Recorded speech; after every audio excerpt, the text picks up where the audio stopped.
Et nous sommes de retour sur ce plateau pour la suite de cette émission. Nous abordons notre troisième sujet, direction le Bénin.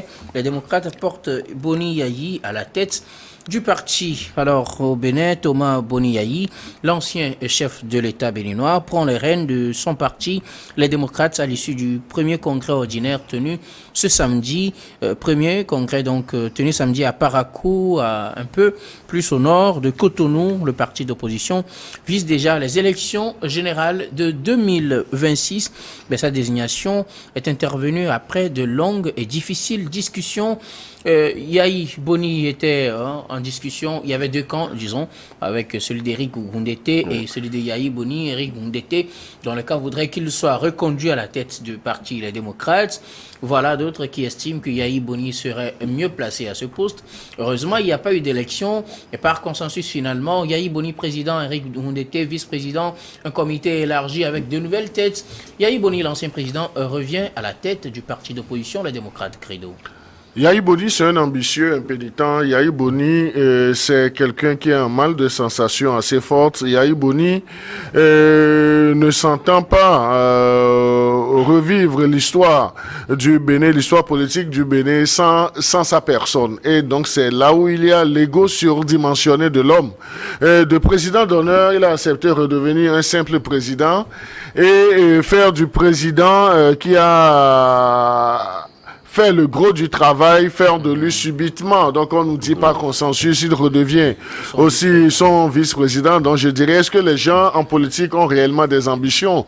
S'ils ont des ambitions, il faut les assumer. Je serais à la place de Éric Goundété que j'allais, sur insistance de M. Yayi Boni, à rejouer les premiers rôles que je lui aurais dit. Viens prendre, joue le premier rôle et moi je reste dans l'antichambre. Donc vous voyez, donc l'antichambre vice-président ou l'antichambre disparaître carrément? Non, l'antichambre c'est de lui laisser, disons, toutes les mailles de la gouvernance parce que vous savez, c'est l'ambition démesurée de M. Yayi Boni aussi. Et je crois que les gens n'ont pas honte. Les gens n'ont pas honte pour politiquement en Afrique et les gens sont toujours dans une posture pour dire que si ce n'est pas eux, donc ça ne doit être personne.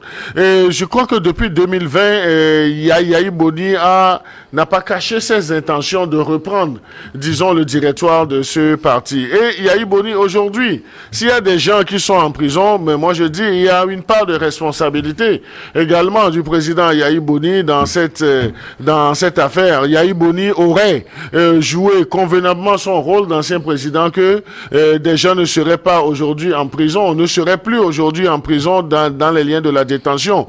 Est-ce que c'est avec, disons, ce nouveau chasuble de président du Parti Les Démocrates qu'il va négocier la libération de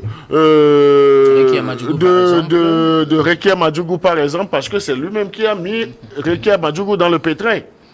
En tout cas, non, mais moi, votre point de vue. ce sont des points de vue, ce sont des analyses. Mais à un certain moment, Monsieur Yayi Boni n'a pas aidé Rekia Madjougou aussi. Lorsque Rekia aussi avait des ambitions, à la limite un peu pressées, pour ne pas dire démesurées, donc il n'avait pas à le pousser jusqu'à ce qu'elle soit aujourd'hui quelque part où elle n'est plus libre de ses mouvements. Mais une résolution a été prise pour réclamer sa libération. Une résolution, mais la résolution, est-ce que cette résolution a prospéré? Et avec l'arrestation de Dame Rekia Madjougou, Yayi Boni a eu à rencontrer plusieurs fois Talon. Mais qu'est-ce que Yayi Boni a fait pour la remise en liberté de Dame, de Joël, et puis, de Joël Aïvo, et puis de trucs là. Donc le gars n'a rien fait.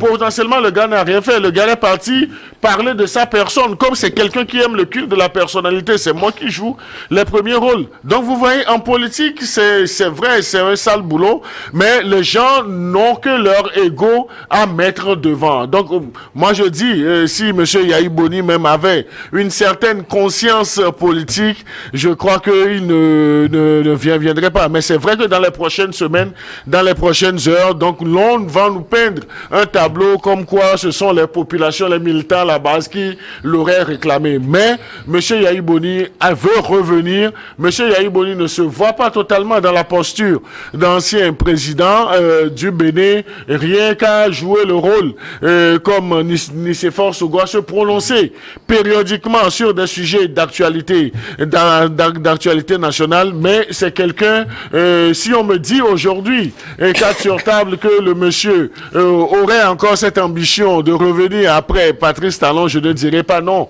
Parce que Yahi Boni, président d'honneur, donner de la matière, donner de la valeur aux jeunes pour conduire le Parti des démocrates, Yahi Boni serait beaucoup plus utile que de revenir aussi. Donc je me demande, il revient comme président pour aller se battre avec les forces de sécurité, comme on l'a vu par le passé, voulant se mesurer avec les forces de sécurité. Donc je dis, à un certain moment, il faut que les vieux de la politique africaine soient conscients d'une réalité. Ils ont fait leur temps, mais qu'on laisse, on peut coacher un jeune. On peut coacher un jeune, mais maintenant je me dis, monsieur Eric Ndete, lui aussi, est-ce qu'il a vraiment de la poigne? Quelqu'un qui fut ton président d'honneur et qui te dit, comme si le parti politique de les démocrates est une propriété exclusive de Yahi Boni. C'est l'impression qu'on donne et c'est malheureux. Merci beaucoup. Credo, Adam Adjranou, Yahi Boni revient à la tête du parti Les Démocrates. Au Bénin, il a été porté à la tête de ce parti ce samedi lors de leur congrès. C'était après de longues discussions avec le camp d'Eric Ndete qui a voulu que leur candidat Eric Ndete soit reconduit à ce poste, alors que Yahi Boni revient à la charge et reprend finalement le poste suite à des négociations. Vous savez, Credo a dit quelque chose de très important, très capital. C'est en réalité, lorsqu'on parle aujourd'hui de la venue de Yahi Boni à la tête des démocrates, cela suggère pratiquement la nomenclature que serait donc ces présidentielles-là, qui pour eux est un enjeu majeur. Parce que depuis lors, vous savez, les critiques qui ont toujours fuité à l'endroit des leaders politiques du Bénin, c'est qu'aucun parti politique n'a réussi, en tout cas depuis ces 10 dernières années ou 20 dernières années, à pouvoir propulser son candidat à la tête du pays. C'est en réalité sur ce principe-là que le président Patrice Talon avait émis le vœu et souhaité qu'on puisse donc revoir les tests pour faire en sorte que nous ayons des partis politiques assez solides et rigides. Il n'avait pas été compris et il a essuyé beaucoup de critiques, mais je pense qu'aujourd'hui, ils sont nombreux, ces Béninois-là, à pouvoir donc lui donner raison au-delà de cette gouvernance économique qui, en réalité, est une gouvernance aujourd'hui vertueuse. Mais comme pour la plupart du temps, lorsque vous venez avec des réformes qui permettent donc au pays donc de pouvoir capitaliser sur ces ressources-là, vous n'êtes pas aimé. C'est ce qui fait qu'aujourd'hui, le nom de Patrice Talon est un peu à l'interne, à part l'international où sa politique véritablement est saluée. Et dans cette politique à l'interne-là n'est pas vue d'un bon œil. Mais moi, je pense que aujourd'hui, Yahi Boni à la tête des démocrates, nous risquerons donc d'aller vers la même situation qu'a connue les forces Kori entre-temps. Parce que lorsque vous prenez, on nous a parlé d'abord d'une longue discussion qui a amené donc à pouvoir avoir un consensus entre griffes, parce que lorsque nous parlons de consensus, il faudrait que ce consensus se dégage par rapport à votre personnalité et par rapport aux ambitions portées par le parti politique. Maintenant, on nous parle des ambitions qui sont liées donc aux élections, sans véritablement donc le dire. Il faudrait quand même des ambitions qui jusqu'au jour d'aujourd'hui, après les discussions de Koula, n'ont pas permis à ces dirigeants-là de pouvoir tirer ces grands ténors-là de cette composition-là d'affaires qui sont notamment le professeur Aïvo et Rekiat Madougou. Mais je me dis, est-ce que réellement, demain, nous risquerons d'avoir ces partis des démocrates fragilisés plus qu'il ne fallait? Parce qu'aujourd'hui, lorsque vous prenez celui même qui a regenté, il faudrait quand même lui donner. La main lui permet véritablement donc de pouvoir montrer son savoir-faire qu'il a commencé. Déjà, puisqu'il a amené le parti politique aujourd'hui à avoir le plus grand nombre de sièges. Sinon, il est aujourd'hui le parti chef de file de l'opposition au niveau du Bénin, lui donner la main. Parce que nous parlons des élections pratiquement qui s'annonce en 2026, je crois. Oui, bien sûr. En 2026, donc, je ne sais pas en quoi Yahi Boni, il risquerait donc de faire, disons, des barrières à celui qui peut. Puisque, de toutes les façons, vous allez voir toutes les analyses. Lorsqu'on fait, on dit, voilà, Yahi Boni a déjà fait 2 mandats, il ne serait pas possible qu'il se présente. Mais aujourd'hui, nous gardons donc des doutes. Est-ce qu'il n'est pas dans cette logique-là de pouvoir pratiquement redessiner, puisque le Bénin, aujourd'hui, en tout cas, d'un point de vue politique, il a une situation politique assez stable. Nous avons une récurrence des alternances dans ce pays-là, etc., qui constitue en tout cas la vertu du Bénin aujourd'hui. Mais est-ce que Yahi Boni n'est pas dans une logique de pouvoir remettre en cause ce positionnement-là, étant donné qu'il prend la tête des démocrates? Puisque cela contredit pratiquement les efforts qu'avait estimé le président Talon en faisant en sorte que pour lui, c'est son souhait de faire en sorte que nous ayons des partis politiques qui puissent donc régenter, positionner des gens qui gouvernent le pays. Maintenant, on positionne des gens qui ont déjà gouverné le pays, à quelle fin? Je pense qu'à cette question-là, chacun a sa petite réponse, mais nous attendons de voir. Puis aujourd'hui, c'est une nouvelle forme de composition politique qui est en tête d'être affiché au niveau des démocrates que nous n'avons jamais vu. Donc il est très difficile d'avoir des analyses qui permettent aujourd'hui de pouvoir donc redéfinir ou de penser l'avenir. Mais bon, comme je le dis, on attend de voir à quoi cela va correspondre. Alors, quels sont les impacts que cette nouvelle mutation ou bien ce nouveau changement à la tête du Parti Les Démocrates pourra avoir sur les rendements ou les scores de ce parti lors des élections générales de 2026, parce qu'en champ de mire de ce parti, à l'occasion de ce congrès, c'est justement les élections de 2026 où le parti compte se repositionner, revenir au pouvoir. Et voilà un ancien président qui a déjà fait 2 mandats et qui sera frappé par la limite d'âge, qui revient à la charge, qui devient encore président de ce parti. Est-ce que cela va influencer positivement les scores du parti, selon vous, aux prochaines élections générales de 2026, ou plutôt négativement? Je dis le retour de Yahi Boni à la présidence du Parti Les Démocrates. Donc je crois que cela n'augure rien de nouveau. Rien de bon pour ce parti.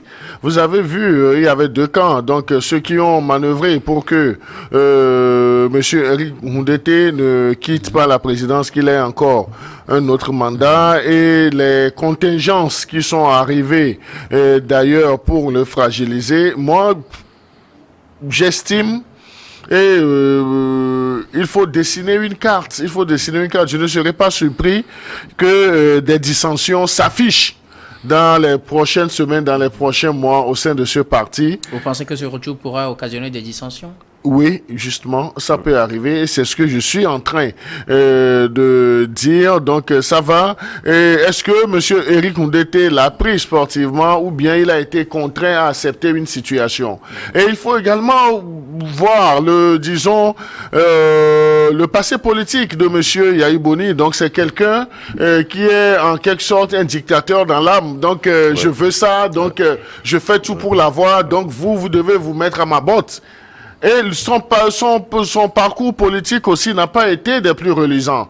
Donc aujourd'hui, qu'est-ce qu'il cherche? Ou bien qu'est-ce qu'il chercherait encore à prouver au peuple béninois qu'il n'a pas pu le faire au temps opportun? Donc moi, je reviens sur ça me tient tellement à cœur. Les problèmes de Joël Aïvor, les problèmes de Rekia Madougou, si Yahi Boni avait la volonté, si Yahi Boni avait la poigne, véritablement, sa posture d'ancien président aurait milité, disons, à la remise en liberté de ces 2 hommes. Lorsqu'il était parti négocier ou bien échanger avec Patrice Talon, lorsque leurs 2 enfants ont essayé d'insuffler cette rencontre entre 2 pères. Donc, Monsieur Yahi Boni était en position de force pour lancer un message vis-à-vis des partisans du démocrate. Et Eric Moundete n'a jamais lâché du lest pour, disons, une certaine remise en liberté de ces hommes politiques. Mais qu'est-ce que Yahi Boni, qui avait la poigne, qui avait le vent en poupe, ayant rencontré Monsieur Patrice Talon, l'actuel président, à plus de 2 reprises, qu'est-ce qu'il a fait? fait. Donc il n'a rien fait. Mais on en a plutôt vu que, au sortir de ces audiences-là, donc il a été positionné comme médiateur dans d'autres pays. Est-ce que c'est cela qu'il était parti négocier, que de négocier, disons, la liberté pour ceux qui, naïvement, l'ont suivi, ceux qui le prenaient pour un baobab, qui l'ont suivi et qui aujourd'hui sont dans des pétrins. Donc là, la situation telle que présentée aujourd'hui, donc moi, je ne serais pas surpris demain de voir une certaine réticence vis-à-vis, dans le parti Les Démocrates, vis-à-vis de la méthode de gouvernance de Yahi Boni. Mais certains me diront que Yahi Boni est un animal politique. Mais Yahi Boni, comme animal politique, pour cette fois-ci, il a fait une mauvaise sortie. Alors, Adam, quel impact ce retour à la tête du Parti des démocrates pourra-t-il avoir sur le positionnement du parti pour les élections générales de 2026, puisque c'est là l'objectif principal? Oui, manque d'engouement au sein donc des démocrates. Plutôt un ancien président qui revient à la tête du parti devait ramener des gens. Non, bon, cela n'est pas vu comme tel. Vous savez, je pense que lorsque vous êtes un ancien président, vous incarnez en réalité des valeurs. Et incarner ces valeurs-là voudrait dire donner de la poigne. Donner, c'est-à-dire reconvertir ces valeurs-là en ce que vous croyez. Parce que, mais lorsque vous prenez aujourd'hui, vous régentez pratiquement ce parti politique-là, vous êtes pratiquement dans une position où les gens ne vous regardent pas d'un bon oeil. Tout simplement parce que vous aurez caché dans des ambitions que vous aimeriez donc exprimer plus tard. Et lorsque vous voyez les partisans de Yahi Boni, parce que voyez-vous déjà les divisions qui sont aujourd'hui au premier jour, on nous dit partisans de Yahi Boni, et puis les partisans de l'autre. Ça voudrait dire, de facto, au départ, le parti est bien divisé. Si même on est arrivé par des principes de jonglage pour les amener à être ensemble, se mettre ensemble voudrait dire que chacun mate sur les œufs. Et lorsque vous avez un parti politique et dans une situation comme celle que nous avons au Bénin, cela cause problème. Ça voudrait dire que les moindres erreurs amèneront donc à pouvoir donc aller donc au claque. Comme je le disais, on risquerait donc de se retrouver dans une position comme les forces coréennes qui ont amené aujourd'hui à pouvoir donc se déduire, avoir donc les démocrates. Mais à un moment, comme je le disais, lorsque vous prenez les partisans de Yahi Boni, ils ont essayé de pouvoir donc prendre la situation de la Côte d'Ivoire en disant voilà, un parti politique est là, mais nous avons toujours Henri Konan Boedier et les Gbagbo, etc.